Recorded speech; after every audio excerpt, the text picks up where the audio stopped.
he would consider just the practicalities. He was what, 60 years old, almost 60 years old. He's looking at probably second offense, probably 25, 27 years. And pedophiles are not eligible to go to minimum security work camps. He's going to be in prison for the rest of his days. Right. And so it's better to be dead. What's the big secret? Just lay out the evidence. Exactly. And everyone lay will out the shut evidence up. and everybody's going to walk away. Right. Yeah. But they won't. They won't. They won't lay out the evidence. In this recent interview with John Kiriakou, the conversation turns to the controversy over Jeffrey Epstein's death and the hidden evidence surrounding it. Kiriakou examines the failures inside the prison system, from guards working double shifts to broken cameras and ignored watch protocols. He points out that while dysfunction is common in American prisons, the level of breakdown with Epstein's case is hard to dismiss as routine. The discussion then moves to how the Epstein files have fueled public debate, with Elon Musk tweeting about Trump's alleged connection and both the right and left demanding the files be released, while the truth remains locked away. I think that Elon Musk was angry and hurt and lashing out. Yeah. Also, keep in mind, Elon Musk didn't have access to the Epstein files. Yes. So how would he know if course he Donald Trump is in the Epstein files or not? I think Donald Trump probably is not, other than the fact that he had been to the island once or twice. The Clintons did, he did, Bush did, Exactly. everybody did. The thing Kennedy, is- Obama's. The situation with Bobby Kennedy Jr., I think is very telling. Yes. For a while, people were saying, oh my God, Bobby Kennedy Jr. was on Epstein's plane. And he said, yeah, I was, with my wife and all my kids. Right. Because he said his wife had met Epstein at some dinner party, whatever, in New York, and mentioned that they were going to Palm Beach for Easter. And he said, oh, do you want to ride? I have to stop in Palm Beach, and I'm going to go to my island from there. There you go. And she said, sure, we'd love a ride. And so the Kennedy family got on the plane in New York. They flew to Palm Beach. They got off, and Epstein went onto the island. That was it. And for a little while, people tried to make a big deal that, oh my God, Bobby Kennedy was on the Epstein plane. I actually believe that he killed himself, and I've said it from the very beginning. Yes. Only because I've been in prison, and I know that everybody in the prison industrial complex has his head up his ass. Okay. Listen, to be a prison guard, you only need 2 qualifications. You either have to have or be working on a GED and no felony convictions. I can't tell you how many times prisoners had to do mail call because the guard who was supposed to do mail call couldn't read.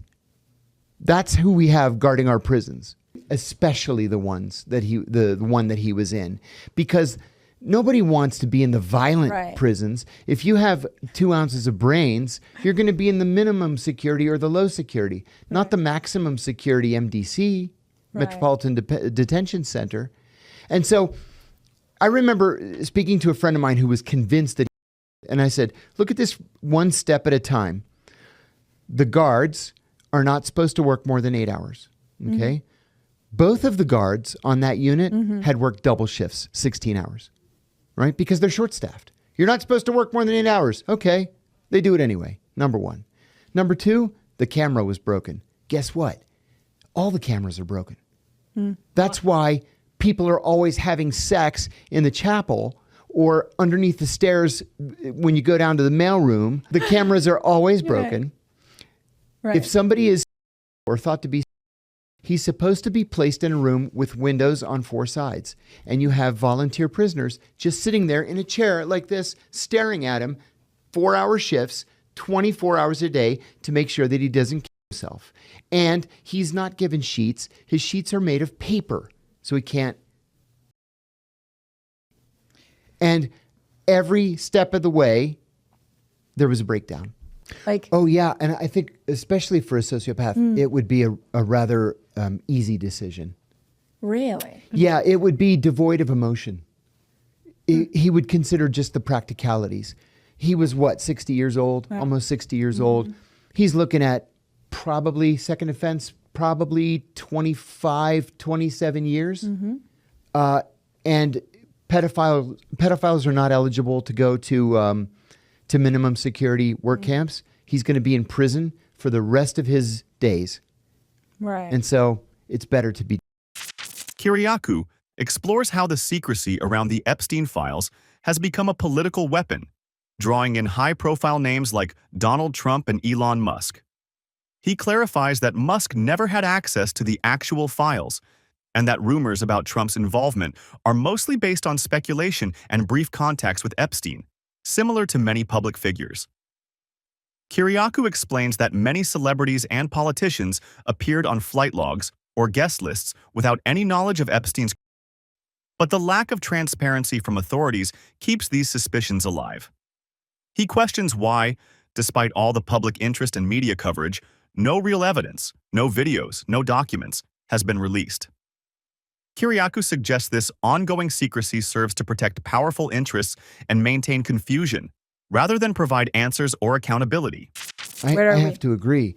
I deep down, I want to give Donald Trump the benefit of the doubt. Right. It's daunting. No president fully understands the power of the deep state, right? And when you only have 8 years, and in this case, Donald Trump has 4 years, you can't defeat the deep state in 4 years. And the first 4 years, he was just sort of learning the ropes and allowed himself to be played by the deep state. When you name the likes of Mike Pompeo, who's like the godfather of the deep state, and then replace him with Gina Haspel, who's the poster child for the deep state, and you have John Bolton as your national security advisor, who is the guy to perpetuate the deep state, then, what the heck are you thinking? What do you think is going to happen? Right. So he came the second time. He wants to do the right thing. He appoints bona fide outsiders to some of these important positions. But then he buckles to the neocons. Absolutely. Donald Trump said he was going to end the Russia-Ukraine war in 24 hours. Nobody actually believed he was going to be able to do that. But we all, I think, believed that he was going to put sufficient pressure on the Ukrainian government to force them to come to some sort of an agreement with the Russians. Unfortunately, that's what I've heard from insiders too. He's easily influenced by the last person he's spoken to. I don't think so either. I don't think Elon Musk would have tweeted what he tweeted about Donald Trump being implicated in the Epstein file. Elon Musk knew nothing about how government operates.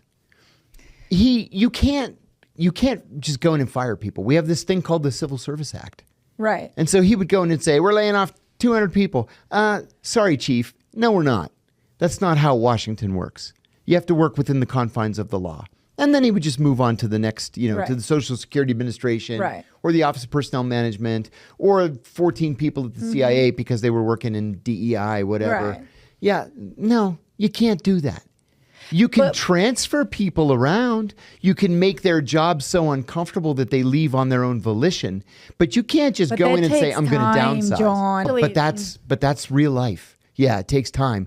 We have 3 separate but equal branches of government. Yeah. If you want to cut government, you have to go to Congress and have them authorize the cut. That's the situation we have. It's not that you can just decide I'm just going to cut Congress out because they're inefficient. Right. It's that's the law. Yeah. You have to abide by the law. Everybody filed federal lawsuits against Doge and against Elon Musk, and they've all won. Yeah. Because you can't just bring this guy, he's just some guy, in and say, yeah, you're fired and we're closing that office and we're not going to do this anymore. And you can't do that. What they should have done is to work with Congress before the election. Agreed. So that 100%. they had 100%. a plan. Yeah. What was it?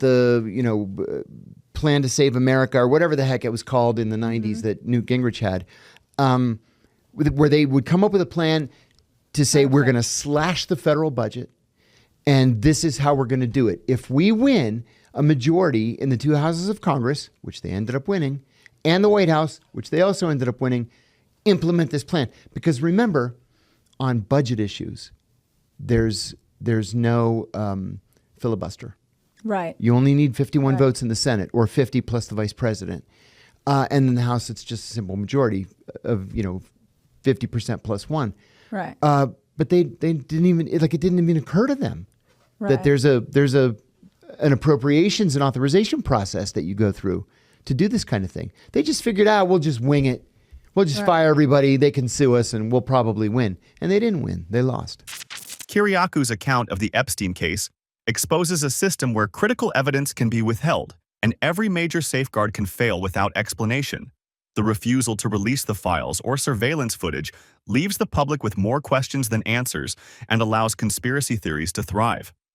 As long as authorities keep the truth locked away, powerful figures remain shielded from scrutiny and the real story stays hidden. The handling of the Epstein files and the high-profile accusations linked to them show how easily the system can cover for itself when the stakes are highest.